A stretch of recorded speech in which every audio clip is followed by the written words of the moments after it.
Hey everybody, it's Vallen from Mischief of Mice, here with a special mod review on Jewelrycraft 2. I'm going to show you a little bit about how to get started in the mod, then I'm going to go into a little bit more advanced stuff on what some of the things do in case you're interested in finding out about it. So I've been checking this out. This mod is by OnyxDarkKnight, and he's been really great about trying to develop this in his free time. And I just think it's a pretty cool mod, so here we go. Alright, let's head on in. I've got this little setup here so that we can actually see what's going on, but in order for us to get started there are a few things that you'll have to make. It's really easy in early game for you to actually get in. And if you see these things here, they're just a neat little displayer that this mod has in it. So I'm using it to display the items that I'm going to be talking about.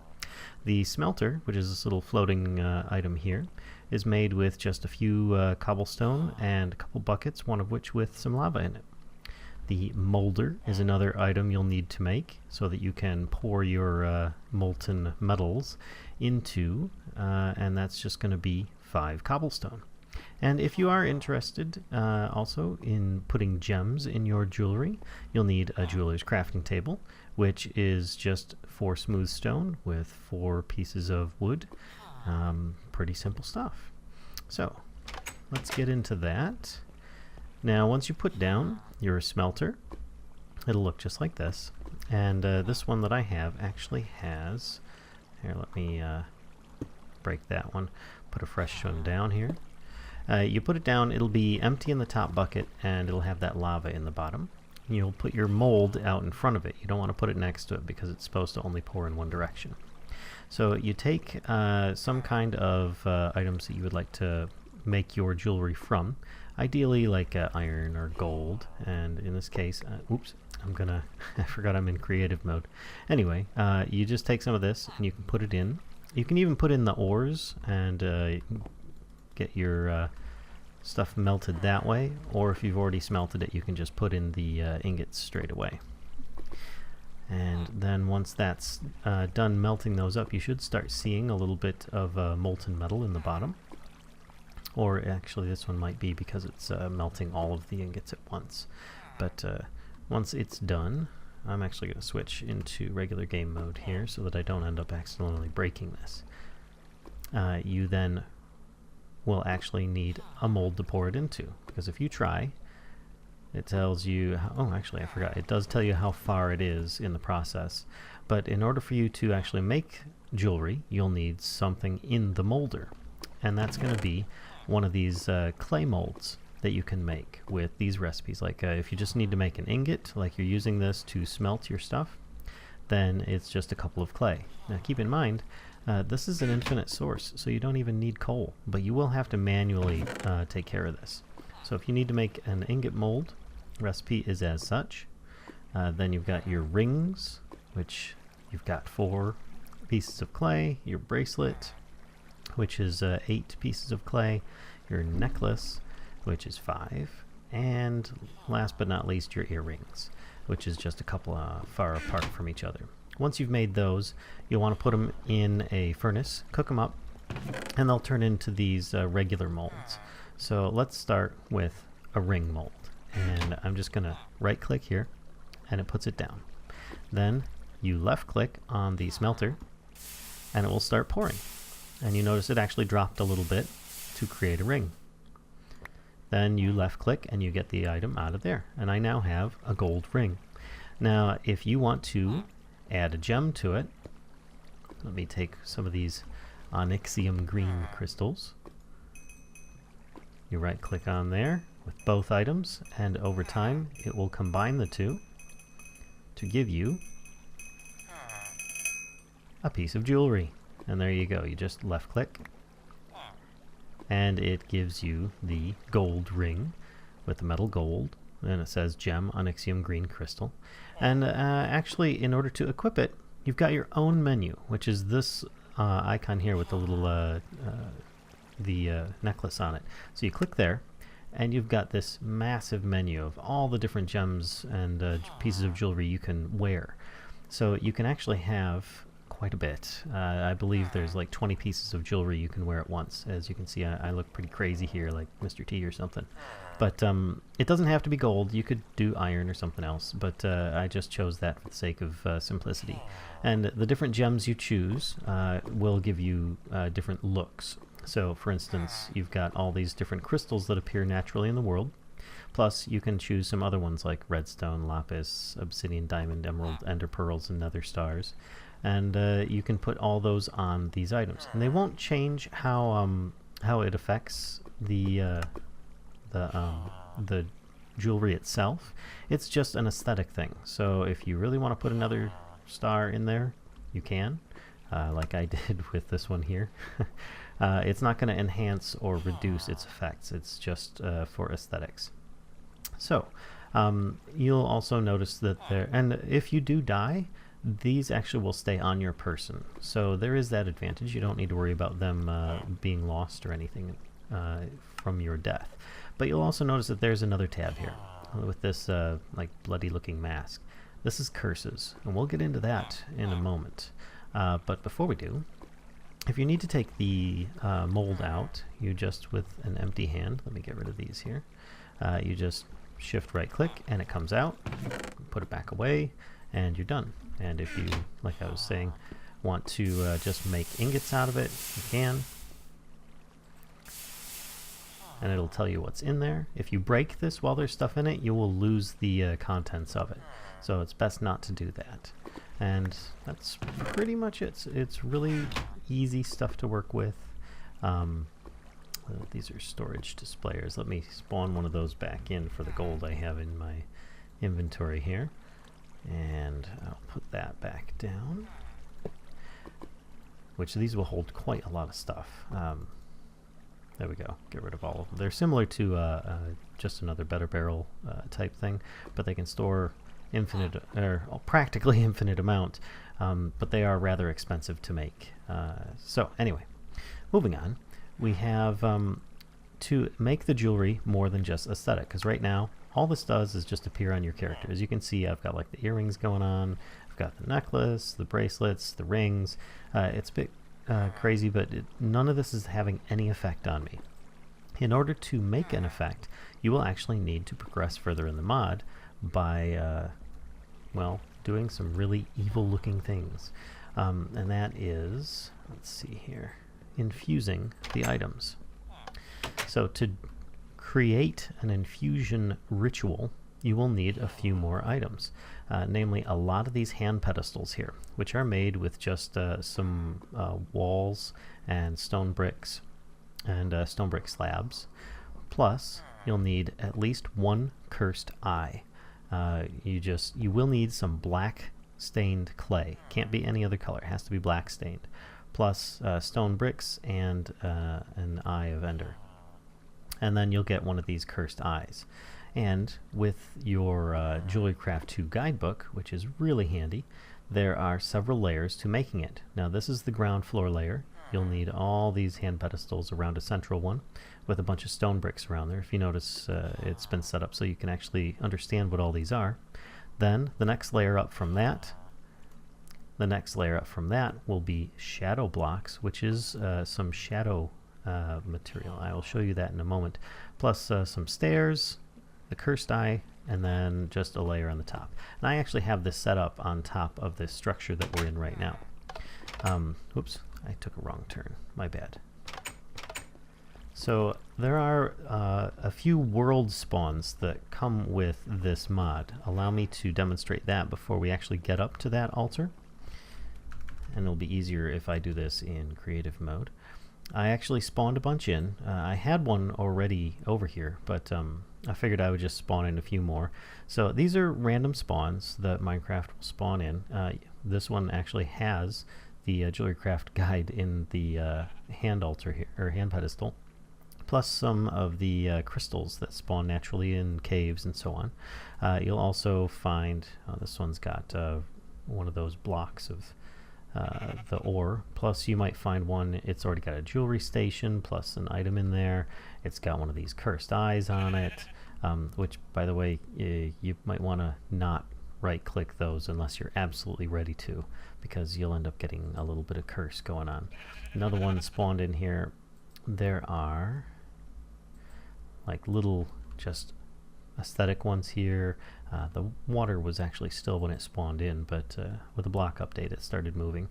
These here, I mean, these are just examples of some of them. There's another hand altar.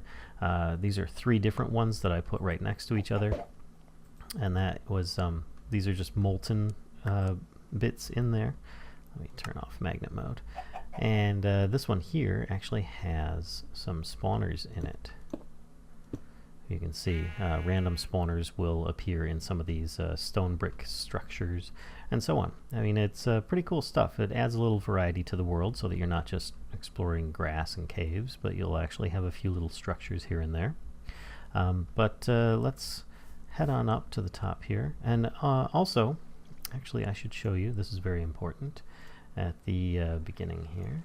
The shadow ore will also spawn in between levels of 5 and 8, and you'll get shadow blocks from it, or shadow ingots once you smelt it, and then you combine 9 of those to make a shadow block, which is what you'll need for your altar, among other things. So let's head on up here. A little bit of a walk to get to the top. Why am I not flying? Because, well, I created all those stairs and I'd rather walk. But you see here the structure. Let me fly a little bit so you can see how it looks. Now I added the vines, you don't have to have those, but it's pretty much very simple. Let me remove my death point that keeps on showing up on there. Remove. Yes, I have died. It happens. But essentially you'll fill each of these hand pedestals with a sacrifice, something that you will give up. And then you'll put the the jewelry to be infused in the center. I forgot I'm in creative. So you can put just about anything in these pedestals, but only a few items will actually have any effect, and that is going to be your modifiers: blaze powder, feathers, eyes of ender, ender pearls, and obsidian.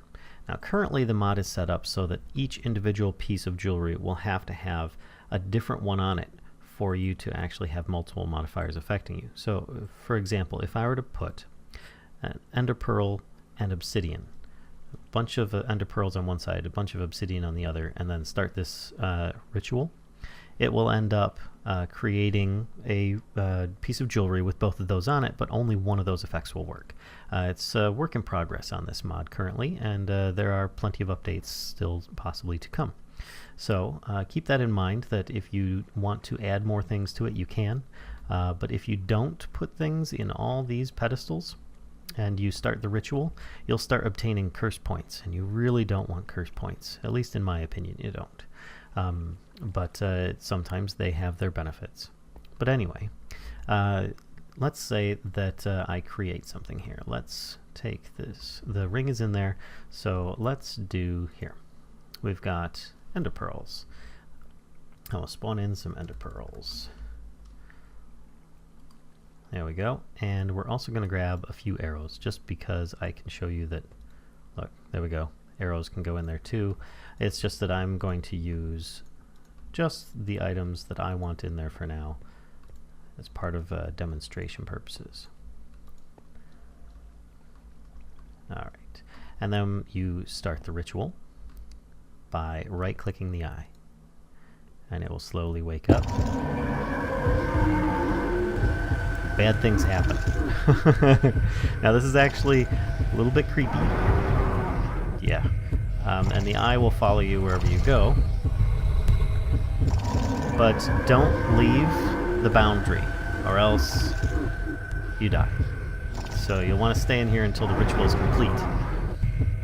Currently it is slowly absorbing all of the items that you have there, infusing your jewelry, and then when it's done, it should hopefully, you'll have yourself your infused ring.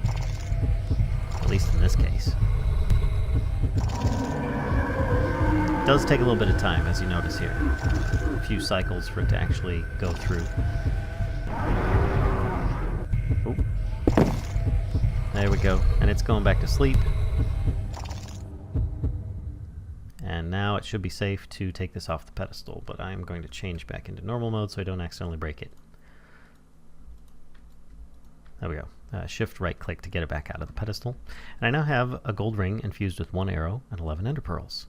And the more of the items in the more ender pearls in there won't make a difference. You just need 1 in there in order to get the effect. But then you can end up putting it on and you'll get some kind of effect. Now, to find out the effects, in the book there are many little hints explaining how you might be able to figure this out. But I'm going to be covering that at the end of this video for those that don't want the spoilers going on with the book, or with this mod. Let me turn it back to daytime here. Now, there are other things that are going on here, and that is the thieving gloves. In order to make thieving gloves, here, actually, let me just give that here. You need to take a look at this. The recipe is some shadow ingots, some black wool. Once again, it can't be any other. And you'll get yourself some thieving gloves. Excuse me. And with this, you'll be able to possibly steal from villagers. This one's been attacked by zombies here and again. But it's a little more challenging than you might think, because villagers will often look at you as you're walking around. So it's a bit challenging, but if you get caught, you get curse points. But if you don't, you might get some of the stuff that they're trading from, or things that you've traded from them. So it's a risk there. Now, to explain curses and curse points, let me go into the curse menu. Now currently, looks like I currently am cursed. But this is probably one of the best curses you could have. So let me get into creative mode so that I can actually explain a little bit better about what's going on with these curses. Now, I can actually choose in creative the curses I want to turn on. Thankfully, OnyxDarkKnight has included this so that you can actually mess around with this if you need to. But I'm using it just to show you guys what's going on. So in this menu, as I showed you before, let me go in here. This is all I'm seeing, 2 for 1. Well, what the heck does that mean? Well, click on an active curse to see its description, and it says 2 at the price of 1. It's not going to be telling you everything about all the curses. Some of them are very obvious, some of them are not. But if you look in here, let's see, curses, it should tell you on your book what some of them do. Let's see, 2 for 1. Any mob you kill or block you destroy, like diamond ore, redstone ore, stuff that drops items but not the block itself, drops double the amount of items it normally would. So that's extremely beneficial. I mean, if I try and break a diamond block, let's try and do that now. Put that down, and then I break it. I got 2 diamonds out of it. So that's awesome. That's not really a curse as much as it is a boon. Well, it's one of the few extremely rare beneficial ones. Now, if you click on this here in your inventory menu, it'll take you to your curses. Otherwise, it's default set as the letter C on your keyboard. Now, I'm going to go into creative again and show you the different curses that are available, but just a small sample of them. I'm not going to actually do all of them. Rotten Heart, you end up having a permanent poison effect. Flaming Soul, you end up burning. Greed, you can't throw things away out of your inventory. You can put them in containers, but you can't throw them out. They'll end up getting picked back up by you immediately. Blind, well, you're blinded, and so on. I mean, there's plenty of them on here, some of which, like, you're allergic to the sun, but you can gain health from enemies that you're fighting. Pentagram, Rabbit's Paw, Midas Touch, one of the more dangerous ones. Let's actually grab that one, and might as well keep the others. You notice my pick just suddenly turned gold. Well, I'm in creative, so I can still use it. But if I go into this, yeah, see, it broke. It's no good. The reason being is, well, anything that's in my hand will turn to gold. Yeah. It's kind of cool at first, and you think, well, I can't place it. It's not going to let me place these or use them. I can have them in my hand, though. Well, there's also other negatives to it, and let me show you that here. I will get into that stuff over there shortly. That is, if you touch an entity, you'll turn them to gold. like a villager, some poor sheep, they're turned into gold. It can be rather devastating. It doesn't work on other players, thankfully, if you're in a multiplayer world, but it can be quite, oops, I gotta get into the other mode. It can be quite devastating, but if you can get off of that, then you could actually harvest these things. Let me get myself a pick and get yourself gold nuggets from it. Of course, the sheep is dead, but hey, I got myself a lot of gold nuggets. It's like 13, 14 ingots here. So that's pretty cool. Now, of course, you can do that as well to the villager.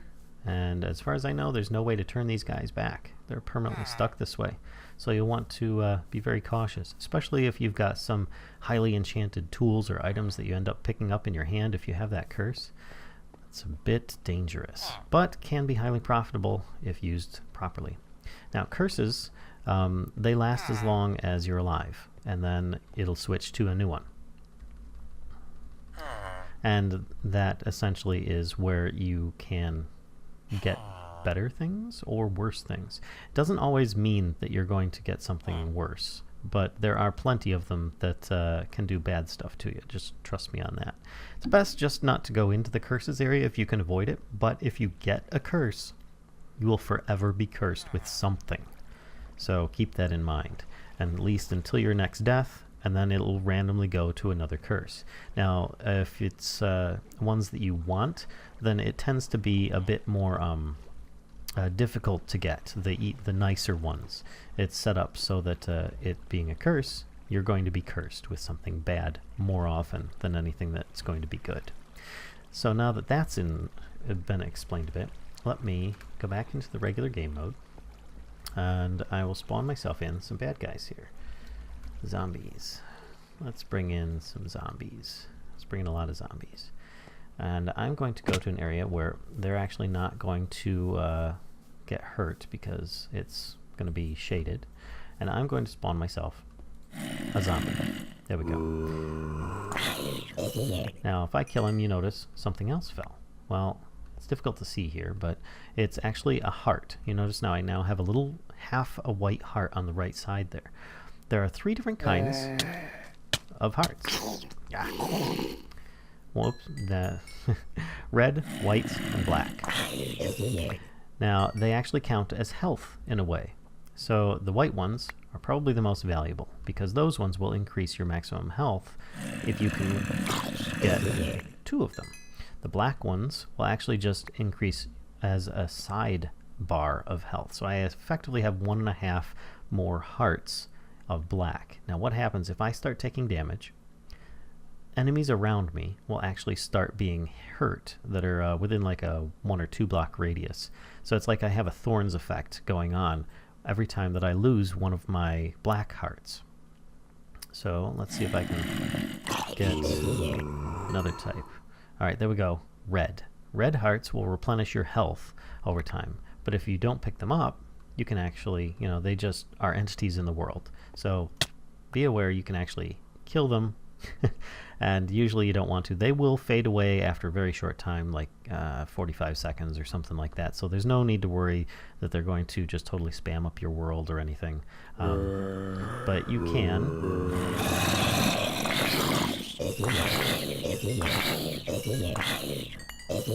end up gaining. You notice I now have an extra heart on my down on my bar here, my health bar. Well, that's because I completed one of those white hearts without taking any damage. They're always the first ones to go if you get hurt. The next ones to go are those little blue ones that I have. You notice I have 7.5 in the bottom corner. And then after that are the black ones, which do the damage around you. So this actually is a really good way of you gaining a lot of bonus health through this mod. It's kind of cool. But, once again, this only lasts until you die. So if you fall into a pit of lava, you don't get out in time, and you end up perishing, well, you've lost all your bonus hearts and your maximum health bonus and everything. You're back down to a standard Minecraft health bar. But that doesn't mean that you can't kill more mobs and so on. There are plenty of ways to get cursed. I'm going to leave you to read your jeweler's crafting guide for that, but just trust me on the fact that I will give you a few basic clues on don't click that eye up there in the ritual unless you are ready to infuse something, because that's one way to get curse points. There are others, but they're also explained in your book. Like I said, I'm not going to go over that. So, for those that don't want the some cheaty answers to how to infuse your gems and jewelry to your advantage or disadvantage, then I suggest you stop here, drop a like, comment, or subscribe, and I'll see you next time. But those that are interested in continuing on, here we go. So, of course, you've got the necklace, ring, bracelet, and earrings. And these are your standard ones for your bar. And, of course, there are 5 different items. To start with, you've got obsidian. On a ring, you'll deal 100% more damage, but over time, you'll end up attacking slower and move slower. So, essentially, it will wear out in a way, and then it will end up kind of almost breaking to the point where you're just going to end up being slower and move slower. But it won't ever actually break. It's just, that's the idea I'm getting, is that it's obsidian. It's really tough, but you might wear it down over time. A bracelet, you will take no fall damage, but in time you'll start taking damage as you instead of no fall damage, and you'll start moving slower. Earrings, anvils and arrows deal no damage, but in time they will insta-kill you. So it can be useful for a bit. Necklaces, plus 200% protection, but you take damage in water and you can't swim at all. So you sink like a piece of obsidian. Now, moving on to blaze powder. Ring. Bare hands on targets will set targets on fire. So if I were to be wearing one of these, it would end up burning a villager or a sheep or even a mob, creeper, whatever. But, of course, if they're in water, then they're instantly put out. A bracelet, you can walk on lava, but not swim in it. Now, when I say walk on lava, I don't mean like it's a solid surface. I mean you can walk on it without burning. But if you swim in it, you're going to have a little problem, because you will end up still dying from the lava damage. You'll also get a very slow swim speed in general.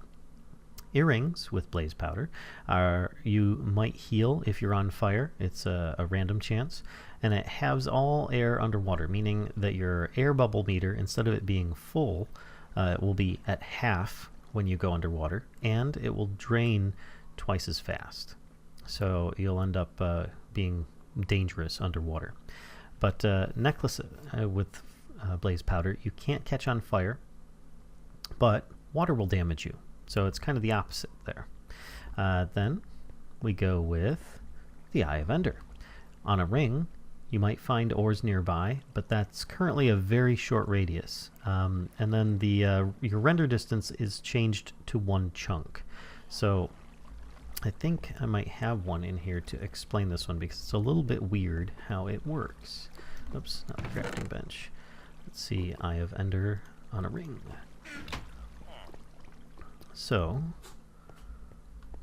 to give an example, let me put this on, and boom, my render distance has dropped to like 1 to 2 chunks.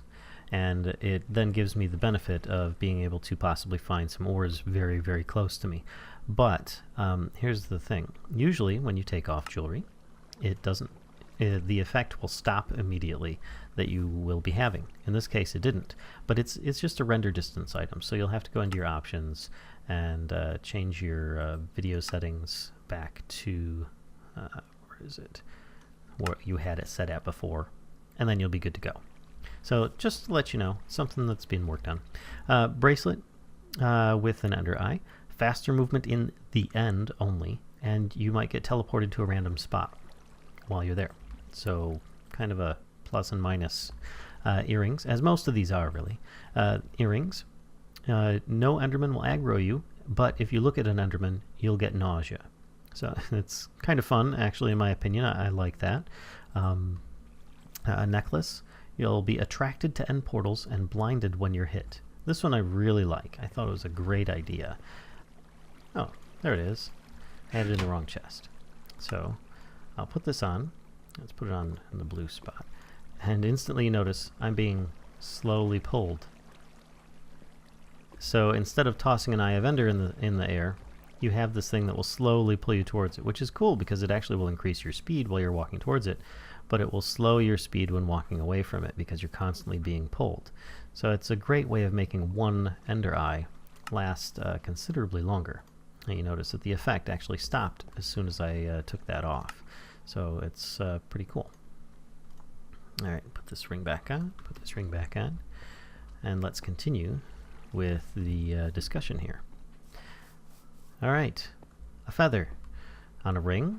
It might stun targets that you're hitting, but you do half damage, so it's kind of a risk in that fact. A bracelet, you will fall slowly and negate fall damage, but you walk slower, so you've got a slowness effect on you. A necklace, well, as far as walking is, on a necklace, 25% chance to evade attacks, but fire and lava do double damage. So that's kind of cool. I mean, a lot of these all have some kind of trade-off. Earrings, arrows will miss 2/3 of the time, but they do double damage if they hit. So that one's, once again, a trade-off. And last but not least, we've got Ender Pearls. On a ring, the target gets teleported randomly, meaning the target that you hit, and less damage if you hit an Enderman. So it's just how it goes. Bracelet, you teleport to spawn, your spawn point, if you have less than 3 health when you are hit. Water, if you hit water, you'll get teleported randomly. So it's kind of entertaining more than anything else, in my opinion. A necklace, 100% thorns damage effect, but you are weaker. So you'll be dishing out more damage when you take hits, but you are going to be weaker when you're just giving out damage plain. Earrings, projectiles will teleport randomly, and projectiles might explode when they hit you. So it kind of, you know, they might teleport away and not hurt you, but they also might explode when they hit you. So keep that in mind. But yeah, that's pretty much the basics of this mod. If you have any interest in it, then feel free to give it a download and add it in. I've known people to add it into their mod packs before. It's got this nifty little guidebook here, and OnyxDarkKnight is regularly updating this mod. If you find any issues or anything, or you'd like to check out his posts, feel free to go online. I'm going to have some links in the description, and that's about it. So if you guys like the video, please give me a like, comment, or subscribe, and until next time, see ya.